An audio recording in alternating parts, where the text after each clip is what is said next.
Okay, should be going. Let me put some music on. I still need some more music. It's annoying sometimes whenever they fucking uh, strike stuff on a stream for like game background music or something. I think games are mostly I'm okay with. I think the only time I've really gotten like background music issues is like when it's OST from an anime. To my knowledge, I don't think I've ever had any problems when now that I think about it, when it's like from a game. I think once, but like I think that's about it. I'm just trying to figure out like which. There we go. Let me get this back one in the background. There we go. There's something in here. We'll talk about what's going on. I meant to stream yesterday, but then I ended up getting busy, so I figured I'd stream today. And then I'll either do the next one tomorrow or on Wednesday because the Shonen magazine stuff comes out obviously tomorrow. The Eden Zero chapter looks good, but I mean, I'm not gonna lie, the thing for tomorrow at least I'm most hyped about is absolutely Four Knights because of Galand. I want to see Galand just causing chaos again. I can't wait to see just what he's gonna do. I've already had the mentality that he's not gonna be around for long because I feel like they're two characters that Nakaba can bring back that we already know how strong they are. They aren't too like crazy that if they came back they would kind of have to stick around or something for whatever reason. Like Galand and I'm not ever gonna pronounce her name, Marascula or whatever. I mean, they're two people that I'm sure she has some fans, but Galand's got like a kind of just like a continuous thing of people like him because obviously he causes a lot of chaos and he's just a character that he's going to just be let loose and unhinged and just causing a lot of mayhem. I mean, that's the fun of him. And that's what I'm looking forward to. I just want to see him kind of go crazy and start wrecking up the place and just cause havoc before he ends up either dying or something. I was sure you make me wonder if you're a bot because you say that every time. But I mean, I guess if I have a bot fan, that's a plus. That might just be a plus. Or maybe you're just a continuous fan that always wants to bring it up. I'm kind of fine with either. Either way, hello. Let's see. I'm just posting up the stream, and then we'll just kind of like talk about whatever the fuck we got going on today. We'll talk about anything in general for like the. I guess like just like the week. Because I don't think anything besides Jujutsu Kaisen was on break this week. I think, to my knowledge, I don't think there's anything else like primarily. Because obviously, like 100 Years Quest is bi-weekly, so there wasn't going to be a chapter this week. I'll just do that. I'll just do a couple series and put some hashtags in there, tweet it out, call it good. There we go. Fantastic. Okay, so first off, actually, some really quick. That new series that Shonen Jump has that just came out, Aliens Area, I think it was called. I thought it was alright. I thought the first chapter was fine. It wasn't anything crazy. I would say that I wanted the main I wanted the main character to have a cooler power. Like, we only have the first bit of it, but it's like he has an arm that stretches. I'm hoping it has other functions and it's not just going to be like a stretchy arm.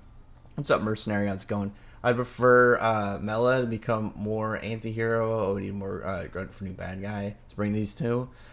I don't think she's going to get that. I think she's going to be around for all of 5 minutes because she's strong, but Nakaba has definitely shown to have more of a lean towards Galand because like, he kept Galand around for a while and it seemed like he was just having fun when he was doing stuff. A lot of dumb takes this day on the Bird app.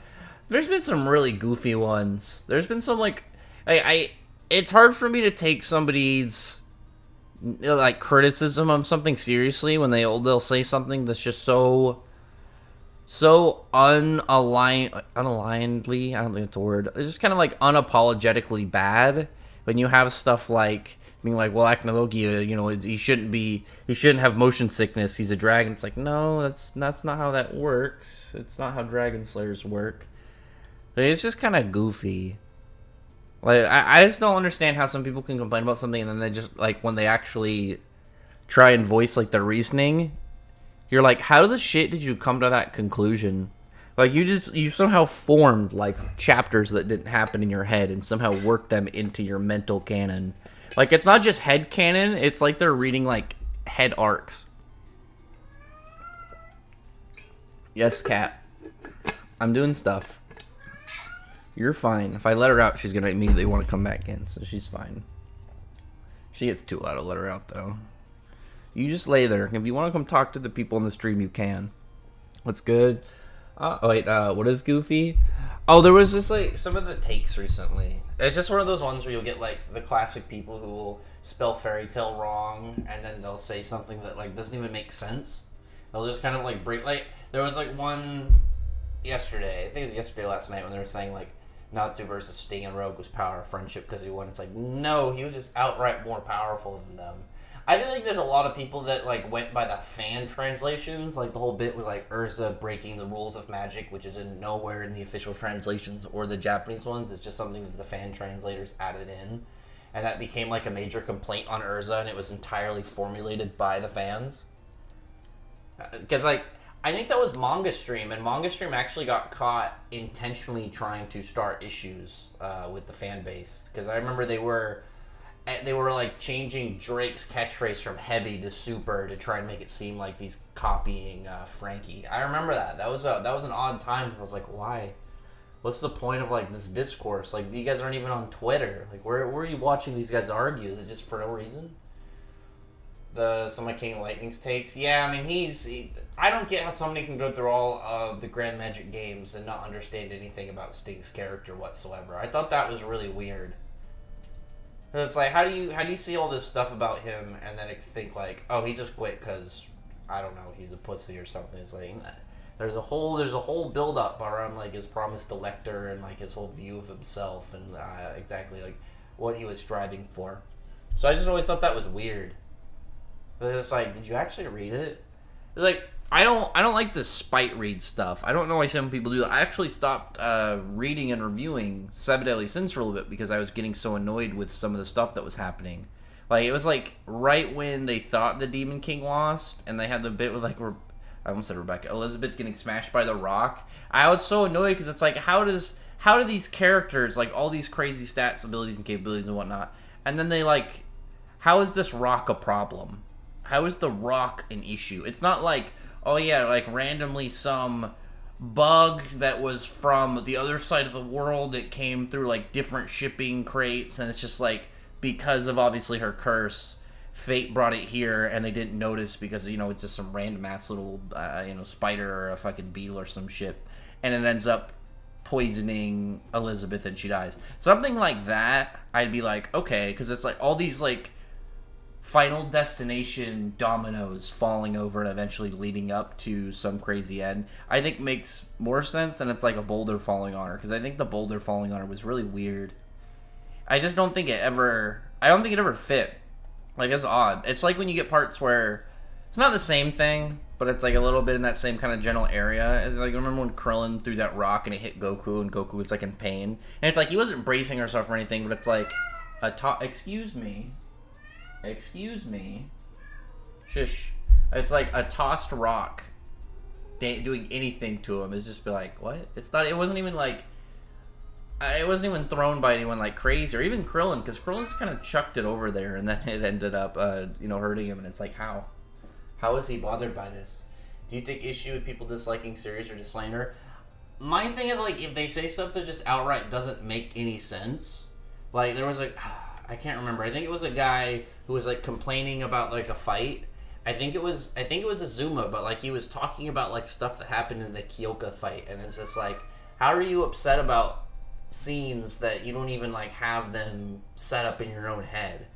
And then there was, like, I can't remember who else, but there was, like, another fight from a completely different character somehow mixed up in there. Like, Urza was fighting all these characters at once in the same arc, and it's just like, what are you talking about?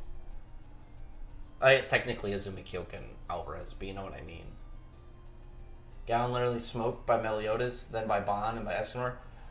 I mean, yeah, Bon is a little bit different, because, like, Bon just straight countered the hell out of him by how, like, his hunting fest worked. And then, Meliodas and Escanor for sure. This is Chaos Galand. I assume he's stronger. Like, he's bigger and buffer, and he should have, like, whatever the buff Chaos provides for him. So I assume that he's going to be stronger than he was before. But I also assume as well is that other character that was shrouded and in mystery or whatever. I'm guessing that's who Meliodas is going to be up against.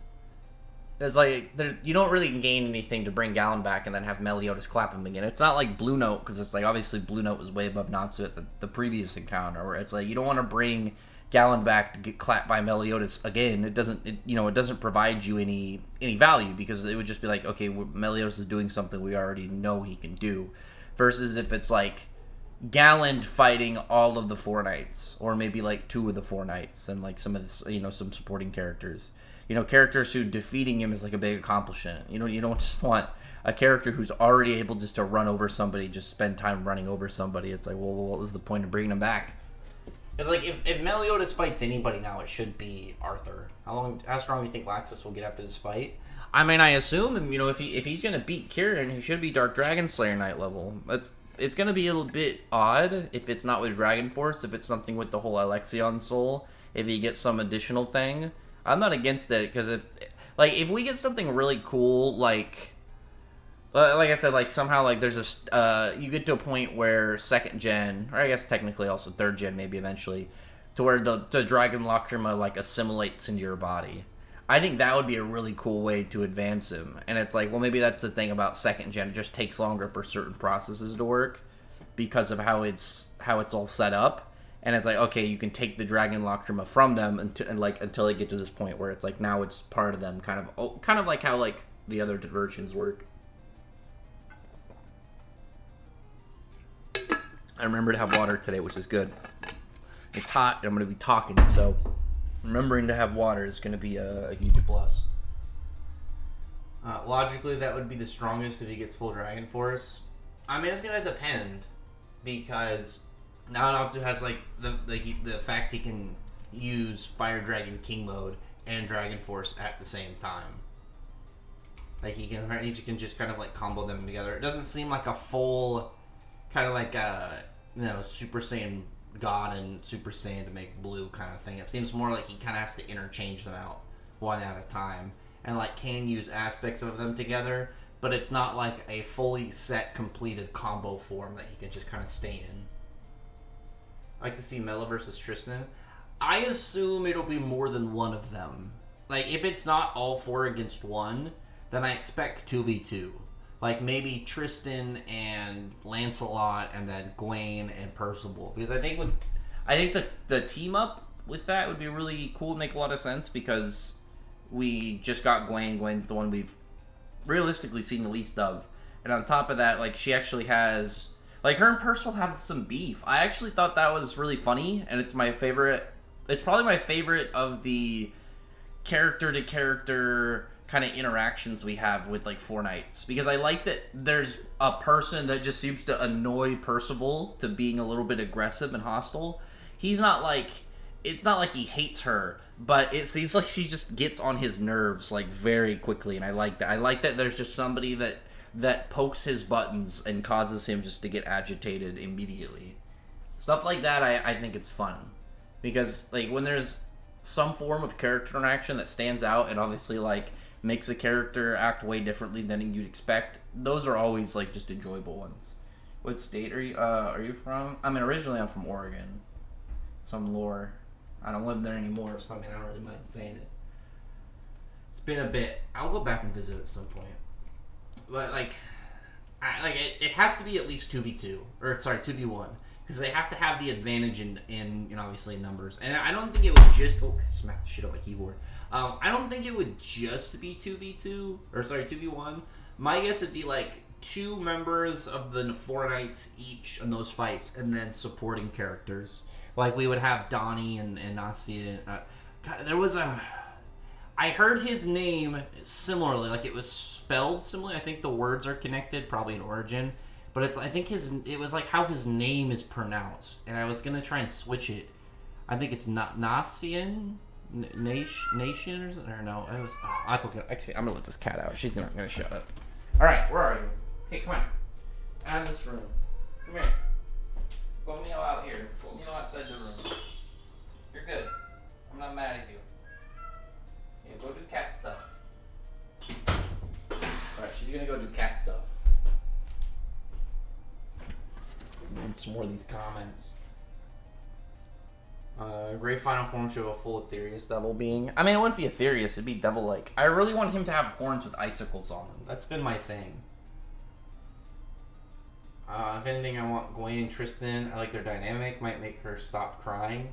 I mean, I'm not opposed to that either. I think Gwen and Percival, that I think would be the most beneficial, is we could find out more about Gwen through that interaction and through events where Percival is directly adjacent from her. I'm not mad at, like, if it's pretty much anybody. Like, as long as it's something kind of like that, we get some sick group matches, I'll be fine. Like, if it's Percival and Lancelot or Percival and Tristan, I'll be perfectly happy too. I'm sort of disappointed by Rebecca and Wise's performance. Like, they look kind of weak, compared to the others in the crew, especially if Hermit and Sister Solo. Well, Wise, you gotta give Wise credit, because you gotta give Wise the context, because he didn't lose by outright losing. He lost by dirty tricks, which I mean is still a way to win, but it's not like he shouldn't look weak. He looks a little bit gullible, and I think that's gonna really that outlook is really gonna be determined once we get to the point where we figure out, is that his mom or is that something else? Because if it is, then he's good. But if it's not, it's like you lost because you fell for a trick twice. Like, dude, what are you doing? And then with Rebecca, I will say with Rebecca, it's a little upsetting. Like, I'm not too mad about it because I still got hopes that there'll be a rematch. The thing about Rebecca, I will agree, it does make her look a little weak because it doesn't seem like she really gained much of anything over, 3 years? Yeah, 3-year time skip. She gains overdrive, but that's it. And her overdrive is just like she gets balance. She gets like some, cat levels of balance. That's it. You think she'd have more attacks and more techniques. That's to me the weird thing about it. Because like with the Arsenal suit, that's just the Arsenal suit he chose. Like maybe he's got like more. These are not marked whatever number anymore. Now these are modes. So I think Wise losing it made sense, but how he is gonna look as a person taking that L is really gonna depend on like what we find out about his what exactly the tube situation is. Is that his mom or not? What is your honest opinion on Kaido? I thought Kaido was okay. My issue with Kaido is like it made it seem like he was gonna have way more more layered backstory and more to his character. I wish that Oda, because like Oda didn't he kind of did it how Mishima did Acnologia before like adding stuff in the anime, and I think that's what's gonna happen with Kaido. I think Kaido's gonna get a lot of stuff added in the anime. But if not, I wish he would have kind of made it more like, kind of like Zero. Zero is usually my example for a character who's not really deep or really layered, but he's a good character because because Mishima committed to the idea of him. He's just this kind of destruction-hungry, like, psycho who just wants to cause death and chaos. It's like when you have a character like that who's just kind of a bad guy, just commit to it. Like, you don't have to do anything kind of crazy, but when you have a character who's easier to understand, it comes down to like their performance. So a character like Zero, who again you pretty much got everything about his character within the first 5 seconds of meeting him, but he ended up just completely backing up his whole presence and being a menace for the chunk of the arc he was in, which I liked. And like that's how I think Kaido should have been more at. And the fact that he took no bodies in a war, when his like whole thing is about death and killing and he never shut up about it.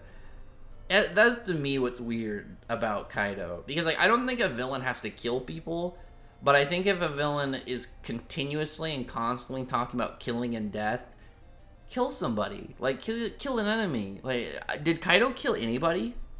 I don't think so. I don't think he killed anybody in the arc. He's like, because like we now know a little bit of what the spoilers, nothing crazy spoilers, but it's like what Ashura and Izo died, and it's like that's that sucks. But I had to go back and look because I remember how Ashura, he was in the explosion, but I can't remember what happened to Izo.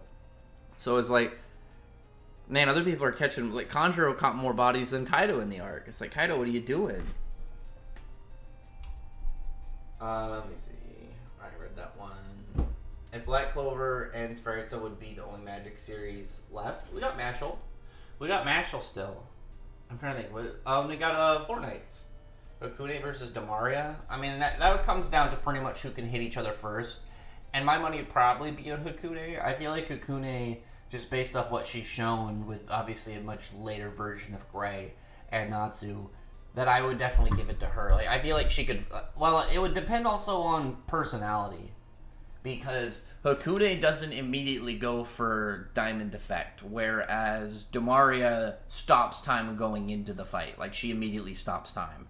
So, actually, yeah, I'll probably go with Demaria then. Because, if Hakune decides to start with Diamond Effect, I'd give it to her. But we know that she doesn't do that right off the bat.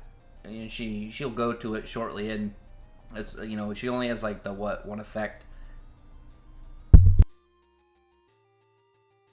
Oh, and so I had a big yawn. I took some sleep aid because I haven't been sleeping the last few days. And I was like, I need to find something to do until I get to until I'm tired enough to go to sleep. So I was just decided to stream. And so I'm just really hoping I don't randomly pass out mid-stream or something. Natsu versus Final Form Meliodas. Oh, Natsu claps. Natsu claps easy. Managing Gildart's 100 years quest. I wonder how Laxus will compare to him after Alexion stuff. We know Kieran is comparable to Gildart, but Gildart's win. We don't know when he last met him. Well, Mishima said at some point Gildarts would show up and do something. But I'm also pretty sure that Gildarts is going to be a lot stronger. Like, when we see Gildarts next, I think it's going to be like, this is going to be peak Gildarts. Like, this would be Gildarts at its most powerful. And that's also one of the reasons I think if anybody in the guild or any, like, important characters are going to die in 100 Years Quest, not new ones, but obviously, like, pre-existing characters before 100 Years Quest, that it'd probably be Gildarts. Because, like, it would also be a perfect time to get stuff like a backstory for him, like figuring out Gildarts' origin. What's up, Guillotine? How's up, Geno Jace? Geno Jace, we got all that lore the other day. Like, we found out more about, like, apparently you're a quadruplet, which is crazy. How strong has he gotten since then? Oh, yeah, that's from another comment. I feel like One Piece pulls the regular shonen tropes and their fans call it peak, while at the same time shitting on other series for the same thing. Yes, they do all the time. For example, so I was on, not on Twitter, but I was in social media of different kinds when Urza broke the meteor. And it's like, Urza had a bunch of her bones broken, did a crazy feat, and people slandered it. But then Zoro does pretty much the same thing, not with the meteor, but obviously you know what I mean. Breaks a bunch of his bones from the two Yonko combo attack, and then proceeds to go attack Kaido and damage him. It's like, and then they call it peak, and they're all hyped about it. That's what annoys me the most, I think, about the One Piece community, is they will shit on a concept or something in writing, but then the second Oda does it, it's the coolest thing ever. And that's just, like, annoying. But then it's like, if another series does something before Oda, it's like, well, Oda just did it better, or, oh, well, it's like, kind of like how they have, like, if Oda does something, it's not even like he invents it, he just does something in his manga before another person in a manga does it, then the other person copies. But if the other person does it before Oda does it, then it's just a coincidence. It's like, I don't even get mad at One Piece. A lot of my annoyance with One Piece is the fandom, but I feel like a lot of people can probably agree with that. They've dealt with, like, the fandom before, and they could be really annoying and toxic. Just is what it is sometimes. What's up, Happy the Assassin? How are you doing? Isn't Mashal ending really soon? Well, they just entered its final arc, so we're probably got, like, another year or so with it. All Shonen put the same tropes. I mean, a lot of them do the same stuff, so it's like, but it's like, it's annoying when people try to act like these tropes aren't, like, One Piece will act like these tropes aren't in One Piece, and then we'll go and slander other series, but then you get, like, the same shit. What's up, Sabo? How's it going? Because it's like, I mean, there was stuff in this arc that, like, I've got for a while now. Like, anytime people want to try and slander, like, mentioning a friends, but it's like, Luffy was yelling about Kaido before, or yelling about his friends before beating Kaido, so it's like, if you want to use that same logic, my guy, I'm not mad at it, but by your logic, you should be mad at it. You know what I mean? Do I read One Punch Man? I'm not caught up. Like, right now, there's, like, a good chunk of One Punch Man I haven't read, like, in the middle. Kind of, no, more like in the, imagine, like, third quarter. And then it's, like, after that, like, I'm, like, first, second quarter, and then fourth quarter. And there's just a chunk in there that I haven't read. But it's, like, it's a little... The difference between Mashal and One Punch Man is there's more of a coherent story in Mashal, and I like that more. Like, One Punch Man is cool, but it's like, it seems that no matter the build, no matter what build up, like, when did Garo come out? Garo came out, because, like, let me think, Garo came out, like, started doing stuff not like the webtoon, but like the manga, like years ago, like years and years ago. And it's like all this build up for him just to get slapped around, and it's like I get that Saitama's aspect is like a gag character, but it's just like all that build up for him just to get immediately bopped. It's just upsetting. Like I can't. It's entertaining, and obviously the art is cool, and like some of the crazy action is fun to look at and fun to see.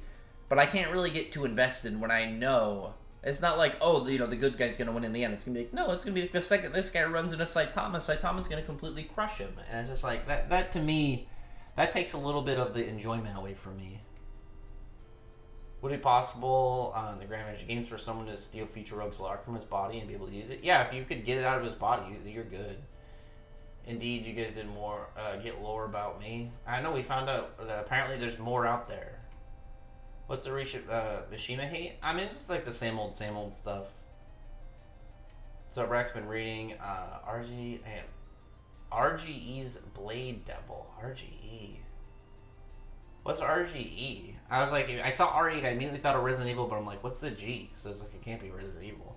I think there'll be Fairy Tail verse. I don't think so. Not to my knowledge. Do you think the top tiers of Fairy Tail could defeat a Beyonder? No, I don't think so. To my knowledge of the Beyonders, like, they get meta and shit, and it's like, when things get too out there, like, when things get too meta, I like, it's neat to see, like, some of, like, what they would do with it. But, like, from the idea of a versus standpoint, like, really meta characters are not fun. Because, like, how the fuck do you beat a guy that, like, messes with the panels on the screen? Like, how do you do that? How do you do that? Like, that's insane. Because, you know, like I said, it's a neat concept. But it's like, what kind of feats do you really have? Like, you can't do anything against a meta character unless you are also a meta character.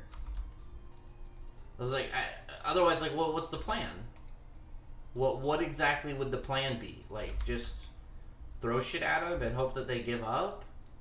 Because it's like, imagine trying to actually beat Bugs Bunny. Like, imagine trying to actually beat Bugs Bunny and he just keeps toon forcing you. It's pretty much impossible.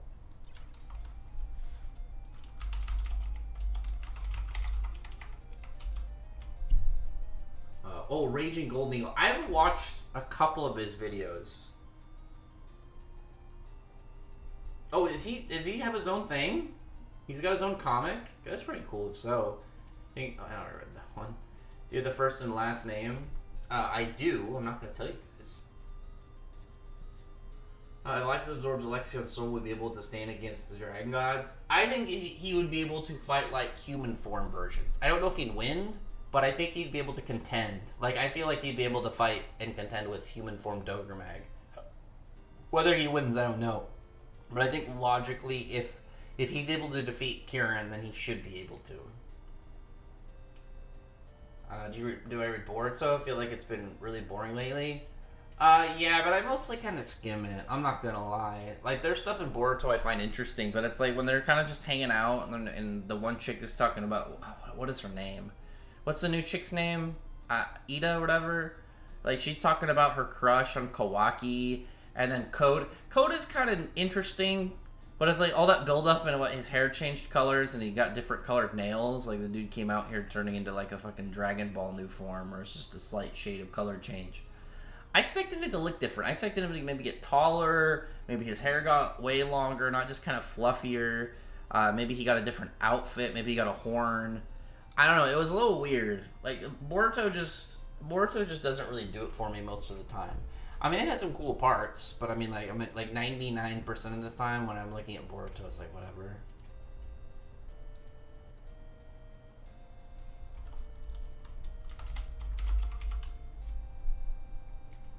Let me see. Did you hear that latest My Hero hate, where her earphone jack girl yelled about friendship and damaged All For One?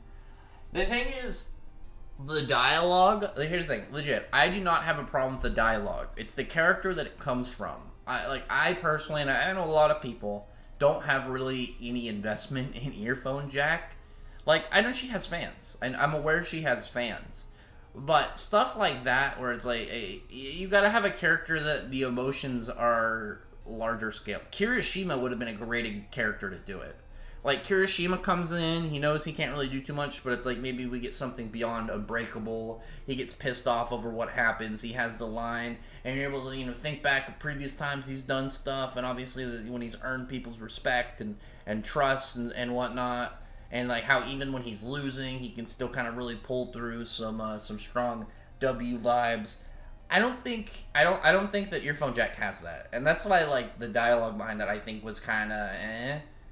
Like when you do kind of like the whole stuff about your friends, your comrades, there has to be emotional weight there. It can't just be some side character that a majority of like her fan base is from anime exclusive slice of life episodes, and it's just like it just doesn't do it for me. And I know it didn't do it for a lot of people. What Tears Irene, like Planet. I mean, she should honestly, like, stuttering a little bit. I think she would be around, like, Planet's Large Planet. I feel like she would be around human form Celine in her full power. Because I fully believe that it would make sense for her to kind of be in that general area. To where, like, she could contend with the weaker ones, but it's like the second Celine goes in her dragon form, like, she could just clap them. He has his own comic. Yeah, that's confirmed. That's pretty neat, though. I assume, based off of what I remember about the dude, that like there's lots of titties. Hori never does a cool female character justice. Mirko and Stars and Stripes were cool. And ruined them with like 10 chapters. I was gonna say like Mirko was cool, but then 10 chapters later, whatever, she ended up kind of just getting shafted. She's got like her prosthetics though, so maybe she'll get like another cool scene before the end of the series. And I know there's some stuff for her in Vigilantes. I mean, I haven't read those chapters. Whereas Stars and Stripes, man, Stars and Stripes just feels like a plot device character. I think she's kind of eh. And I like at this point, I just don't really care about her. Like she was neat. Like her design was cool. I mean, she's actually now think about she's like Girl Homelander, but cool design, fun personality, fun powers. Like she had cool feats. But it's like there was no real build up. Like they should have done an anime bit before putting her in the story, like whatever the previous season happened, whatever season happened before she ended up coming into the story. There should have been, we're gonna have an arc we added that kind of like, it could just be like, 3 episodes, Deku has to go to America or something, hangs out with her, learns from her, and we get to know that character a little bit. Then bam, bring her into the manga. Or at the same time, I think that could have been just as effective. Make it seem like, her character is like getting a little fleshed out, so we'll get to kind of see her for a bit, and then it's like, she gets murked. Headcanon Zeref wrote God Slaying Magic in his books. Hades had Zeref books and teach Gankro. Oh, no, I don't think so. I don't think so. Because I would assume something like that would predate Zeref's whole like large scale plans, because Zeref never really wanted to go after Ankh Saram. Like Zeref's whole thing was towards himself. What if Kieran took Lax's locker and transformed into a dragon? Would be able to stand against the dragons? If Kieran did it, I would assume so. Like maybe not in full, but I feel like he could fight one of them. Like if he does all this and pretty much like goes Dragon Force and just puts all stops in, then I assume he'd be able to like 1v1 somewhat. He'd probably still lose, but I mean, it would be enough to logically get him like a couple steps up. Personally, I think. And also, just really quick, for those who are showing up, I'd really appreciate it. Anybody's here, I appreciate everyone who's already here. But if you guys can thumbs up the stream, we got 26 people in here, 11 likes. If you feel like joining, you can click the join button, become a member of the channel. That really helps me. The tiers are only $1 or $2, really cheap. So it's like, if you don't feel like donating during a stream, you don't have to, like I said. But, whatever, $1 a month does help. Everything obviously accumulates, and it does help me get further in what I want to do for content. And I've been slacking a little bit lately. That should end, hopefully, within the next week or so. And then we'll kind of get to it. I was going to do my 100 years... I guess we can still talk about my 100 years quest predictions. What's up, JK Network? Because, I realized I haven't talked about it at all, and that was, the first thing in the title. First thing in the title is about the 100 Years Quest stuff. Let me get caught up with the chat, and then we'll talk about kind of, where I think things are going. Lexus beats Kieran, he might take his coat. Oh, that'd be sick. I didn't even think about that. What if he... I was going to say, what if he takes his hat, but his hat wouldn't... I don't think his hat will fit. I think Lexus will get a cool form. get that cool form from the game. Maybe I'm kind of hoping that it's something kind of loosely based off of that, but not the same thing, because I don't know. I feel like that's like from what we had, it's like what, like green lightning dragon heads, cool, but I don't think that altogether is gonna fit Laxus as well. Whereas like maybe if we just get Dragon Force, that'd be pretty sick, or a King mode, kind of like Natsu, or if we get something completely new, maybe it's like Soul of Lightning or something badass like that. Or like he becomes a Storm Dragon Slayer. No, the earphone girl will use her quirk to stab all for one. I mean, I don't care about what she's doing. Read Legend of the Northern Blade. It's so freaking good. I might check it out. Stars and Stripes' whole character was to nerf Shigaraki. Yeah, she felt like a plot device character just introduced to pretty much just build more time and set the whole new worlds or new order stuff into place. Do you want to see a light triad fight at this point, Black Clover? I mean, like, the problem with that concept is we have to have a character that's strong enough for Asta, Yuno, Noelle all to be fighting at the same time. Maybe the movie. I feel like that could happen in the movie. Because right now, especially if we're going to have another time skip, I assume, after this whole bit, it's gonna be hard to get a character for them to all fight. Like a movie, especially if the movie isn't canon, we'll see what the plot of the movie is gonna be and how it fits. But if the movie is not canon, you can do whatever the fuck. Like they'd be able to just do whatever the fuck you want. Make some random bad guy more powerful than Lucifaro or some shit. Throw him in there. Laxus way stronger than Gildarts? No, he's not. Absolutely not. Do I like Attack on Titan? I mean, I enjoy it. I mean, like, Attack on Titan for me was always just kind of like crazy overhyped. But I mean, it's similar to One Piece where my issue with Attack on Titan is more the fan base in the series. I would say the only character I outright don't like, and I clown on Mikasa and Eren, but the only character in Attack on Titan I outright don't like is Grisha, because Grisha I think was an idiot. Honor it's an attack spell or just straight power. Oh, Spoiler Orange Galand looked really cool. Dude, I want to see that. Hang on, at me on that one. At me on Twitter, I want to see that. I'm a Galand fan. I want to see this man go on his golf tour. I'm really hyped for both Kieran and the next chapter of Eden Zero. Spoilers look so hype. Also, like, what happens in the next Eden Zero one? Oh, yeah, we get the Hermit stuff. So next week, we're going to get, like, some Hermit hours and then Kieran and Laxus hours. And I'm hoping that when we get back to Laxus and Kieran, that we're going to see some flashbacks. I want to see some flashbacks of what happened with Alexion. I want to see Georg and Kieran going and confronting him and figuring out what's going on with that. Because I made a post about it on Twitter. I really want Kieran to play into the whole Jack the Ripper theme and just be this unapologetically evil dude who's just like cruel and who's just kind of dark and vicious. Do you think Laxus will ever surpass Gildarts? I mean, Gildarts I think has to die for that. Because anytime Gildarts gets into a spot where he's being pushed or pressed, he immediately goes on his own training arc. Like, he immediately goes off and kind of just goes and isolates himself and then comes back way stronger.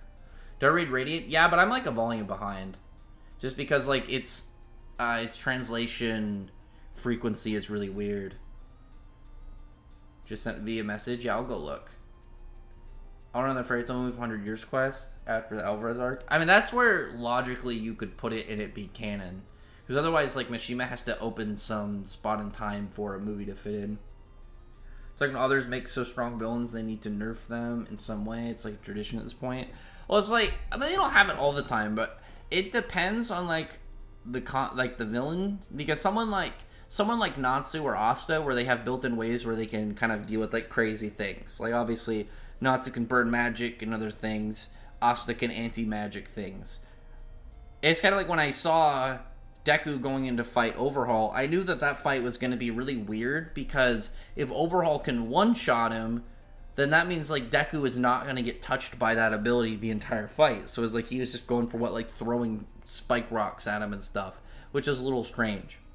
So stuff like when you have a character have some crazy OP ability, but there's no way, like, you don't have something in the verse for the characters to contend with it, then yeah, they pretty much have to invent ways to nerf them. I think personally, it should have just been like, oh wait, actually, Didn't Shigaraki have to lose his decay quirk or something? Wasn't there a whole bit about that? I actually can't really remember, like, the full context.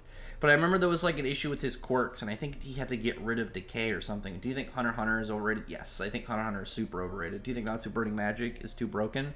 Well, it's like a potency thing, and it's not... It's never gotten to the point where it's like with Asta, where anti-magic just ends up being this fix-all thing.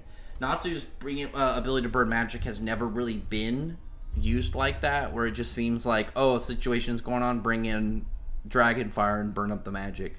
Like, it's been used to fix situations and obviously, like, overtake abilities. But it's never been implemented like it's this kind of catch-all solution. I'm gonna go look at that Galand picture in a second. I really want to see what's going on with that. The Galand stuff is what I'm most hyped about in this arc now, because I mean, Galand's just cool. Like, dude, Galand's just a cool dude. Let me see this. Ooh, is he just doing like a slash? Is that what was his attack? Critical strike, or something like that? Because I know he had a couple. I know he had the one with no, because critical strike is when he's in critical over. So it's whatever attack I think he used on Bon when Bon was running away. Let me go to the wiki real quick, because I'm actually really curious about this Galand. Let's just do the wiki. I really hope that they don't mess him up whenever they get to him in the anime for 4 nights, because I do not like the recolor in the anime where he's red. Like, red's my favorite color by far, like uncontested forever. But I thought the green looks way better. That kind of like moss green color for him, I think it looks way better. It's just kind of like how like Estarossa had the orange and they made that red too, and they kept like just making everybody red, and I don't get it. Let me see. I know he had like another slash was critical. No. Okay, he had let me see. So he's got critical over. What are these attacks? Wretched Scatter Strike. That's the one he used on. What's her name on, oh my god, what is her name? The giant lady. Margot or whatever her name is. And I think, what is it, just Critical Strike that he used on Bon? Sting and Rogue will definitely join. I hope so. Top 5 Fairy Tail members? I mean, it's like Goldard, Slacks, it's Natsu, Gray, and Urza. I mean, really. Who wins, Gray or Urza? I've talked about that a few times. I would say Urza wins more often than not currently. Like, Gray still has a chance, but it's like right now Urza's just looking better than Gray. Gray hasn't had that like big fight. I'm hoping Gray will get something good once we get to, fingers crossed, Scoleon versus Gray round 2 if Scoleon never decides to get the hell back up. I think Sting and Rogue and Mary Jane will join that on Year's Quest. Well, Mishima confirms Sting and Rogue will. Mary Jane's a little bit weird. I could see her eventually showing up, but it's like, this would have to be at a point where Mishima just doesn't really care about keeping the characters away and just like, we'll just bring Mira Jane in. Like, unless Celine does it, because Celine's the character that can just say nope to any logical need to have a character show up. She can just say, alright, you're here now, and just teleport him right in with no opposition, no exception.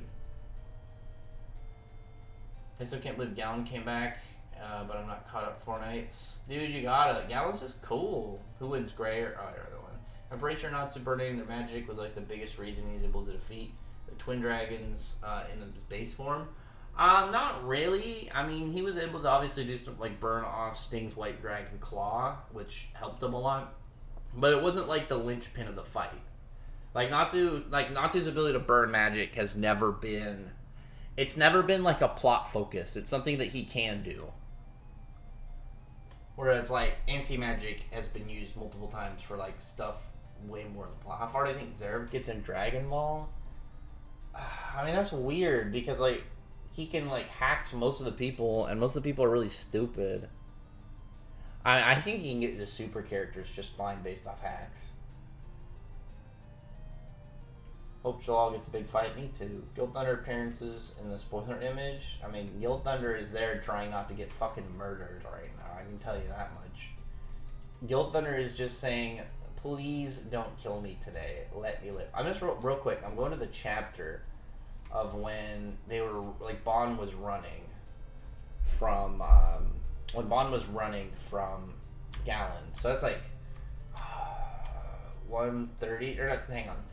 I think it's 130 is when Galand shows up. I'm trying to remember because I remember when Galand first showed up because it was a very interesting day for me. So it should be 150s. So 140s because 150 is what Master of the Sun. It's a Escanor chapter. So let me go to this real quick. I just want to see if like it was a name technique when he slashed the ground, or if it was just just called One Stroke. And they just like carved up a bunch of the land like in the general area. Is it not on the wiki? I went and looked at the wiki and I was curious about it. And it's not on there. That's weird that they don't have aspects. Of his ability because I don't see it on here. I see Wretched Scatter Strike, Chaotic Judgment, Critical Strike, Critical Over. I guess he doesn't have it because it's like if it's a name technique, it's a name technique. Even if it's got a plain name like One Stroke. Galand's weapon is really cool too. I'm a big fan of Galand's weapon. Like it's just something that Nakaba just like drew one side and said, I don't need for this to, as far as I know, to be an existing weapon. I'm just gonna do it. And I am a big fan. I'm a big fan of whenever characters use unconventional or unique looking weapons. Whenever they've got something extra like that, I am pretty hyped about it. I wish Cobra make an appearance in Hunter's Quest. I mean, that's a rough one. Like, you're going to be hoping for a while. I wonder how Kieran tried Lexion Soul. Do you think it's a coffin specialty? I mean, maybe we know that there are ways of Dragons Lake magic to remove souls from dragons. So maybe Georg was the one that did it, and then they put the soul in the coffin. Or maybe it was with Wraith. I know some people had that theory, like that's maybe how Wraith was involved, but it's like, I don't know. I feel like it'd be a bit strange if Wraith was in the guild before Kieran. Just because to my guess is Kieran feels like he was probably the right-hand guy to Georg, the number 2. Could Natsu burn Haru's 10 Commandment sword to ash? Yeah, I believe he could. What part do you not agree with? What do you think about Mirror Jane versus Wendy? Some people in the Fairy Tail Reddit discussing it, and almost all of them said Mirror slams. No, I think Wendy claps. Mirror Jane doesn't have the feats. Wendy counters her, and honestly, I think Wendy could separate her Satan souls, like for the ones that are outright souls that she's absorbed and got into her body, not ones that she just kind of copied. Wendy should be able to do that. I mean, plus Wendy has stuff like Deuce Zero where she can just say nope to any boosts to her magic, like any enhancements. And Mirror Jane doesn't really have anything that's that scary for Wendy. Like, most of her attacks are like melee attacks and energy attacks. Like, her one hack is macro, but it's like it's only really worked on fodder, so I think Wendy will be perfectly fine. No way Zeref beating Majin Buu. I mean, what does Majin Buu do to having his soul ripped out of his body? Or automatic death? Imagine current arc Dogremag and Celine wielded? I don't know if I'm reading that right. What would EOS Haru do to Suzaku? I don't think he'd do anything. Like, Haru's strong, but Suzaku just sits a good chunk above him. Like, when you get to that, because like world-ending people, were, you had some like planetary hype and scaling and general stuff like that near the end of Ringmaster, but like where Suzaku sits right now, I don't think Suzaku would really have much of a problem. Like Haru just obviously like the power levels and stuff were not nearly as wildly increasing and wildly spread near end Ravemaster versus like current Fairy Tail. I would agree. Someone saying 791 Mirror Jane beats 793 Wendy and Lucy. She's almost linked character. Yeah, she has a really weirdly dedicated fandom, but it's like Mirror Jane's not coming around there. Thoughts on Damon from Boruto? He looks like a dick. Like he's like an annoying little character that looks like a penis. Also, Gwen knows teleportation, so as it is, I thought she was just moving. Oh no, you're right. I was gonna say I thought she was moving fast, but I remembered she was like muttering something right before she went after Peligard. So you're right on that one. Right, so you have to take into account that even Zeref hacks are just affect tribal characters stronger. I mean, what is it really gonna matter if it scales above him? Zeref's curse doesn't scale to Zeref; it scales to Ankh Saram. Headcanon, Dogremang, and Sling Smashed? I don't think so. Who's the more skilled swordsman, Lucia from Rave or Urza? Oh, I mean Urza. Lucia's tough, but I mean like Lucia never had anything crazy in terms of swordsmanship displays. I wrote from Hermit against Killer though. I mean that's gonna be fine. I think that'll be pretty cool. Could Kyria beat and cut Gadril's iron skin? I think she could cut it. I don't think she would win. I think she'd get clapped. I think she would absolutely lose that fight. Like, Gadril's just way stronger than her. Like, it shouldn't, like, I don't even think it's really close right now. Like, maybe somewhat close, because I don't think the way that Gadril fights wouldn't be as beneficial for somebody who's just, like, this head-on slasher, but I mean, like, it would depend on, like, I could see her slash attacks cutting him, but I also could see, like, them not doing anything at all. Like, it's just kind of like in that little bar park area where it could go either way. It's just one of those ones where I think it needs to be shown. And then, or just we get some damn Gadril feats. Could Wraith possess upper tier dudes? No, I don't think so. Yami versus Ikaruga? I mean, Yami should clap. Ikaruga has a more hacks magic with her sword, but Yami sits way higher, and obviously Yami has a wider arsenal to really go off of. Mirajane only beats base Wendy. Anything else she loses? I mean, base Wendy even, like, is gonna be rough for her. Because, like, Wendy now just has, like, she has such versatile magic. And stuff like the Separation Enchantment and Dude Zero are just, like, they're just rough to fight. Like, imagine you go through, like, whatever type of buffing magic, and then she just uses Dude Zero, and it just nulls everything you just did. You know, and especially, like, if she let you cast multiple things. Like, say you did 5 different abilities, all to stack on top of yourself and make yourself really powerful. She uses one and it just cancels it out. It's like, well, fuck. With the Gravity Drain and Wormhole, do you think Ziggy at Mard, Gear, and Hades level or higher? I think he's around that level. I think he's around that kind of general zone. I'm still worried about Gravity Drain, just because Gravity Drain could really get out of hand. Like Mishima could just kind of, like, I think what Mishima needs to do is he needs to put some form of description of Gravity Drain out there that gives us, like, that has, okay, yeah, he can maybe only drain and hold on to one other ether gear besides his own, like, at a time. Because if he could just keep getting them, I don't know what's stopping him from just spending the time going around and taking ether gears from people. And I'm still wondering why he hasn't gone after Wise. Either old man Wise or current, like, still, like, main cast Wise.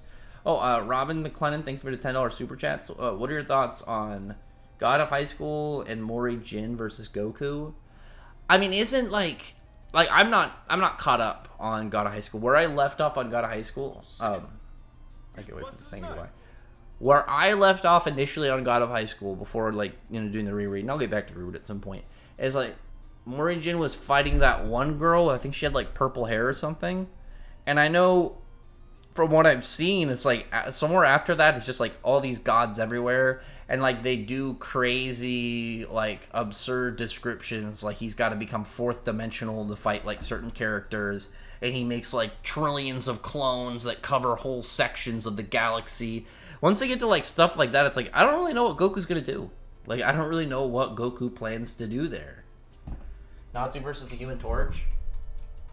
I don't know enough about, like, the upper versions of the Human Torch to really give, like, an opinion. Other than, like, as far as I know, I think Natsu should wreck the Human Torch. Urza versus Mirajane against Ida. Love hacks. Would it even work against them? I mean, couldn't Urza just close her normal eye and have her fake eye out and just be fine? I mean, Mard Gear is comfortably stronger than Hades. I would agree to that.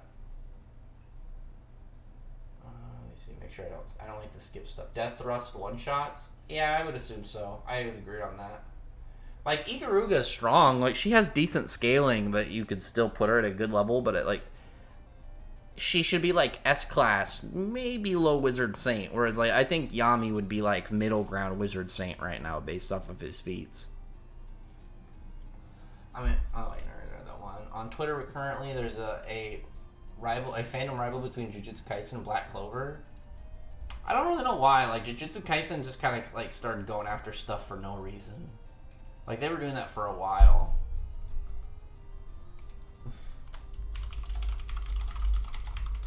Man, I swear to God, like, there was, there's a post, obvious dude trying to bait out some people, and it was like one of those ones where it's like the guy who's at McDonald's is a broke dude, and the girl who works at McDonald's is strong and empowered, and it was like Fairy Tail Power of Friendship versus One Piece Power of Friendship reactions.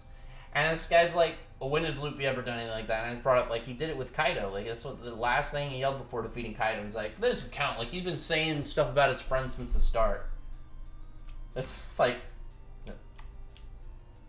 Natsu's done the same thing.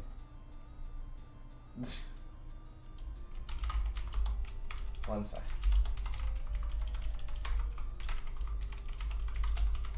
I swear, dude, some people are so, like, they're so fine with double standards, it's wild.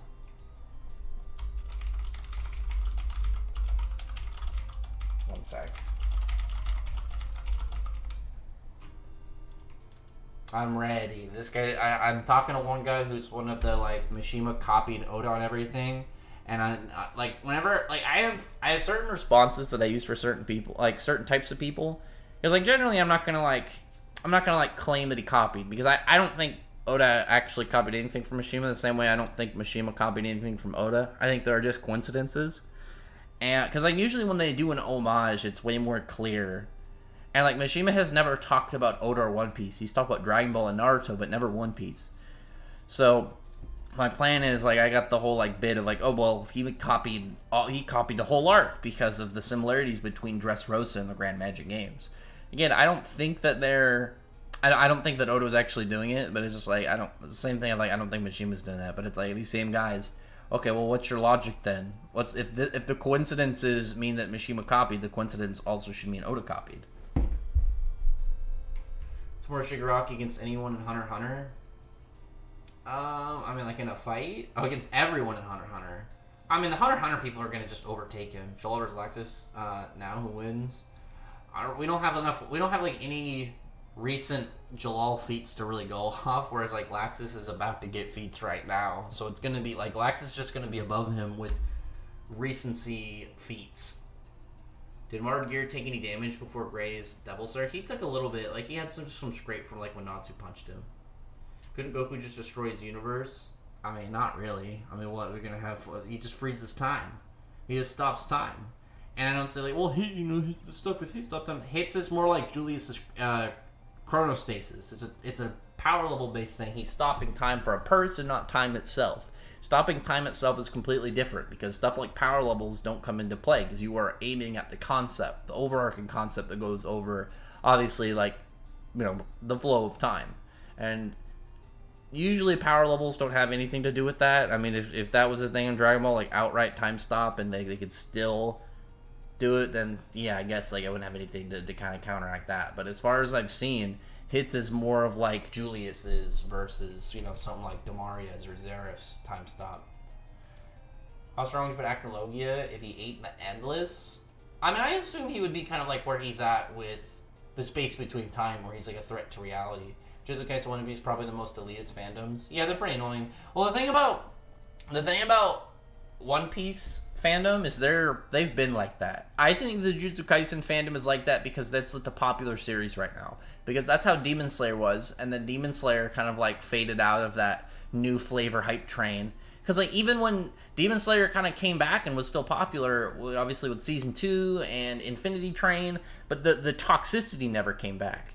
And I personally think that once Chainsaw Man comes out, the toxic people from Jujutsu Kaisen are going to migrate over there. And we're not going to see nearly as much just annoying people from Jujutsu Kaisen. But we're going to have to deal with that with Chainsaw Man. Thoughts on Code without limiters? I think he's okay. Speaking of One Piece, people slander Sanji for asking for help against Black Maria. Did the moment bother you or no? Yes, the moment did bother me, and there's a reason for that. It's not him asking for help that bothers me. We're at the point where they're in a war where Black Maria is a upper person in a tyrant's army that has been aiding him torment a country for 20 years. Again, I don't know what year she joined in, but still should be years aiding him. And she would be perfectly fine, like, enjoying herself watching all of Sanji's allies and friends be killed if the Straw Hat Alliance failed to take down Kaido. So it's just like, dude, you, like, I get you're a simp, but you should be fully aware of some people you shouldn't even bother. Like, he should look at someone like Black Maria and not even see her as a woman. This is an enemy. And we have stuff like Nami, who I've been very critical of Nami the last couple arcs because, like, she just seemed to kind of be there. But I gave her full credit with the ulti scene where she completely put her fear aside and her loyalty for Luffy pretty much outpressed that. And that's what I think should have been the same for Sanji. Sanji should have had a part where he was doing some simping and, like, the realization of this is Blackbeard, this is Kaido's crew. These are people on his side we have to beat for Luffy to become Pirate King. And to completely put that aside and say, like, this is an event where I'm going to have to be real with myself and what's going on. And I don't like the whole idea of, like, him simping for an enemy. It's like, what, he let them beat the shit out of him? Like, I thought that was dumb. I thought it's like, oh man, I'm not even using hockey because, like, I don't want to hurt her fists. And I'm just like, dude, what the fuck? Because it's like, do you remember like there was controversy around post time skip when the Sanji nosebleed became an actual plot point. And it's like when Sanji's simpery becomes too much and it hurts a scene and it completely does stuff like take focus away and I think it ends up hindering the tone. That's when I think it's a problem. Like, obviously, like, you know, some people are fine with it. I'm not. That's just my opinion. Dragon Ball fans are just stupid. Dragon Ball fans are just meatheads. You have some heavy clapbacks on Twitter if you would laugh so hard. I mean, sometimes Twitter banner's fun. I remember One Piece stands were trying to say the same thing about Edom Zero, that, like, fighting mothers, like, finding the One Piece, that it's a surface, like, that surface level. There's so much more context to it, and it's just, like, they want to make everything seem like everything is inspired and copied from One Piece. You think Meliodas could beat Lucifer 1v1? Yes, I do. Margear is pretty much the only non-slayer or dragon who just shrugged off Natsu's fire. I mean, Margear goat. Like, Margear, I mean, kind of Agil. Agil kind of got back up and was relatively fine, but Margear was just having no issues whatsoever. Like 1v1. If Jalal didn't get a fight before the end, it would be a big disappointment. I think he'll get something. It'd be really weird if Mishima didn't do anything and give him any, like, real battles. What are most of the Demon Kings in anime mid? Like, Demon Kings in Deadly Sins, Zafaro. Ziggy's cool, Margear's cool. The All for One is probably, like, honestly, like, if you count the three, just right there that are kind of Lucifaro, the Demon King from Seven Deadly Sins, and now apparently All for One because he thinks he's a Demon King. All for One is definitely the bottom for me. What are some feats from Space Between Time Acnologia? I mean, he was, like, shattering reality in space with his bare hands. Fate series also gets really broken characters. I've seen that too. Sanji was trash in this. I would agree. Ever read Tower of God? And how far did you get? I got like 40 chapters into Tower of God.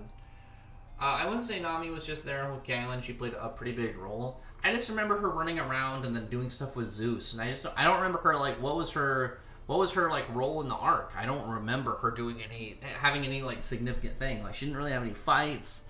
I don't remember her doing anything kind of like some clutch move to help push plot along. It was just kind of like she got Zeus and then helped kind of push back Big Mom while Big Mom was chasing him for fucking 5 years yelling about wedding cake.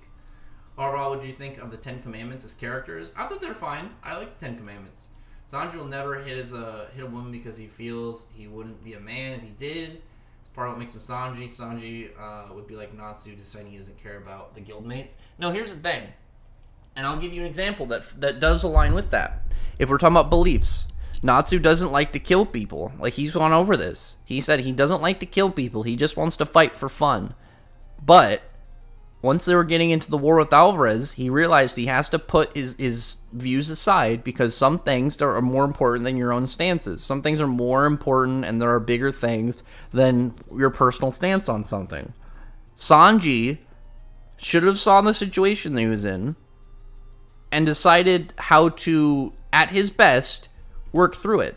If Sanji here's the thing. Sanji could have not hit Black Maria at all. He could have not done anything with that. He could have just led them to Robin or Nami or somebody and let them handle it, and like just kind of like, oh, maybe like instead he's just trying to, you know, to run away from him, trying to lead him there, and it's more of just like Sanji on the run kind of thing. It's kind of goofy, but it would make sense of Sanji doing something smart to set up a way for victory to be achieved without breaking who he was.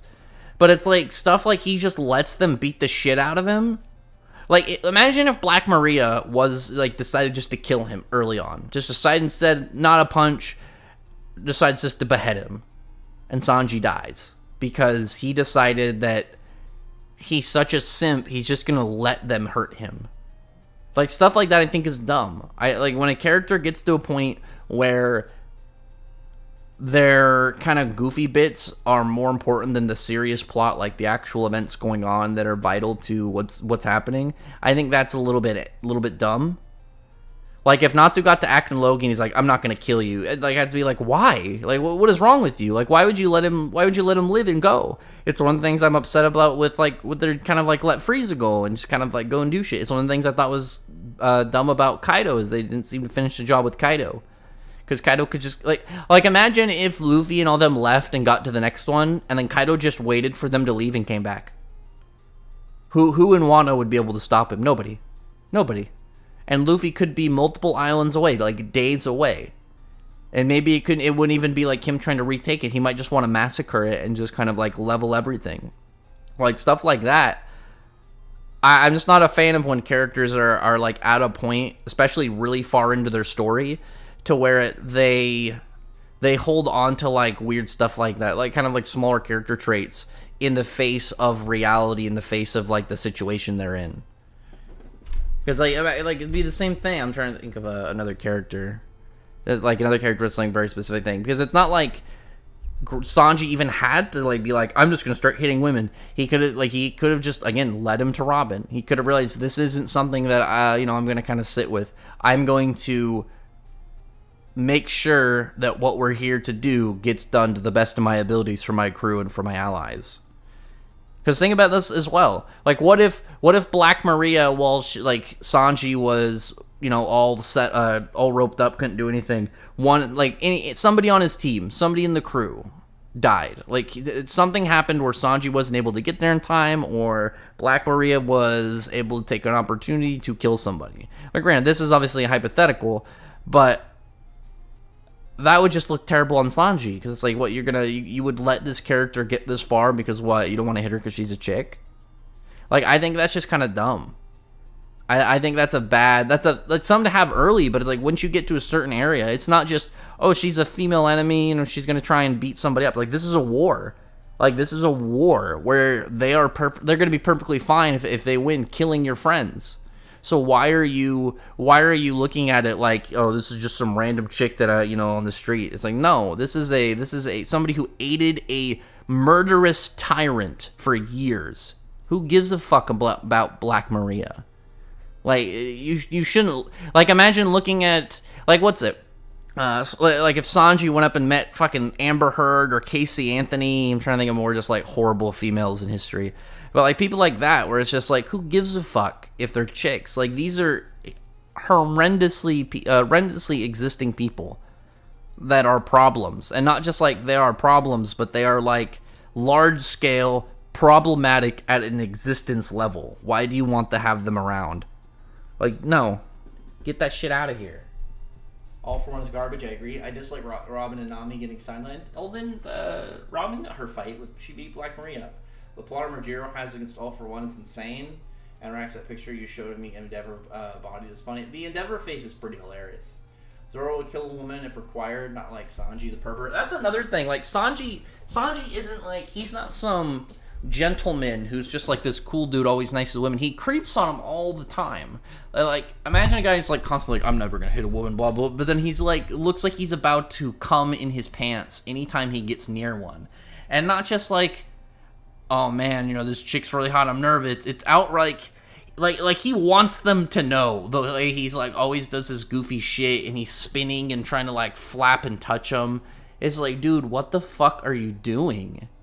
Like, I don't know, Sanji stuff like that. I feel like it should have been toned down to a way that still fits his character in the story, but is like a developed version that isn't going to feel like it's too much, because it's like it breaks tension, it makes him look dumb, depending on the scenario. Like, if they were just in one of those towns, like, getting ready to do stuff, I would say, okay, him simping for some random chick, not a big deal. But an outright enemy on the other side of a war, like, what are you doing? How strong is bloodlusted Haku? I mean, Haku should be the same as Suzaku, so he should be, like, large planetary. He should sit pretty high. Never getting bodied in every fight he's been in after the high end. That's true. He's been getting shafted. All for One was like, fall all night. The fuck? How the fuck does she and Tokoyami just get blitzed? I mean, didn't he? No, he didn't lose his quirks, did he? I mean, I guess like, wasn't Tokoyami? Isn't he like factually fast? Like, he's actually like a pretty fast character in the verse. Like, that's pretty much the only thing for him though. Usopp is useless in Luffy's crew. Usopp is like a utility guy. He's got a lot of stuff up his sleeve. Like, he's not useless. Thoughts on Ida so far? I think she's Haku may be a simp, but unlike Sanji, he'll fight for women. A little bit. If somebody, no, I was gonna say if somebody's simping for one chick, it is a little bit. It's a little bit less bad if they're simping for somebody specifically. Like, if it's one person. But it's like, if you just simp for anybody, any chick that walks by, that's like down bad, like for real. Not like as a joke. That's like actually like, this dude is so horny that like anything that like breathes in his general direction, he's going to be trying to go for. And that's also part of the thing about it. It's like, Sanji would do this for anybody. Like, why though? I get like he's just apparently got the overly horny virginness of like a 15-year-old. But holy shit, dude. Kaido is boiling in lava. He's Kaido soup now. 0 for 1 versus Kawaki. Oh, Kawaki should clap. Usopp is legitimately fucking garbage. No, he's not. Dude, he's cool. I think Selene deserves death like Alderaan and Kaido. Selene is in the area, I think, close to that line, but not there yet. Because she's like, she's not evil, but she's more of just, she ends up doing things that become problematic and will snowball into something that's like a big issue. She doesn't have the same thing as like, Actologi or Alderaan, where it's just like, I just say fuck these guys, fuck these humans, fuck these dragons, let's just kill them. Because if she just wants to chill, like, she doesn't seem to really be that much of a danger. Like, at least in terms of the people around her. I'm telling you this, my blue pill mindset will kill Sanji one day. Maybe against this girl from Blackbeard's Pirates, or Imu. Yes, the head king. Oh, Imu might be female. Well, then they say Imu was male, though. To my knowledge, I think. Apparently, Sanji holds his promise. His father never had a woman. That's weird. Oh, fuck, his dad sucks, for one. But two, like, that should be... I think this for real. I think Sanji should be at a point where he should say, what's more important? Not dealing with this chick, who, again, part of Kaido's crew, enemy side of a war, or your loyalty to your captain. Like, he should, like, I think for 100%, he should look at that scenario and say, I'm more loyal to Luffy than I am for not hitting this, tyrant-aiding psycho who wants to kill me and my friends. Like, he shouldn't be doing that.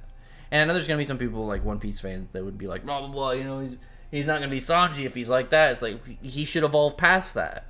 He should be able to evolve past something that is an understandable thing for him to think about. But eventually, like, that mindset is not going to be... It's not going to be beneficial. It's going to be problematic. Like, imagine if he was in Naruto. Because I know, like, a good example is, like, what is it, in Jump Force? He can't do damage to female characters. Imagine if he was in the battle with Kaguya, and he just decides not to participate. You just be like, dude, what are you doing? It's just like, oh, I'm not gonna, it's a chick. It's like, this is a psycho alien chakra lady who wants to kill us all. Like, get in the fight. Shut up. Because, like, an even more relevant one. Imagine it's the last big arc of One Piece. They're on Raftel, and Shanks is where the red hair pirates and Straw Hats are doing their whole group up to go fight their respective enemies for this arc. Somehow Sanji gets paired up with a chick. Somehow Sanji is 1v1ing a girl. Is he just gonna like let her win? Like they're at the final stages of achieving Luffy's dream, and like the whole point they set out on this adventure, and he would just let her win? That'd be stupid.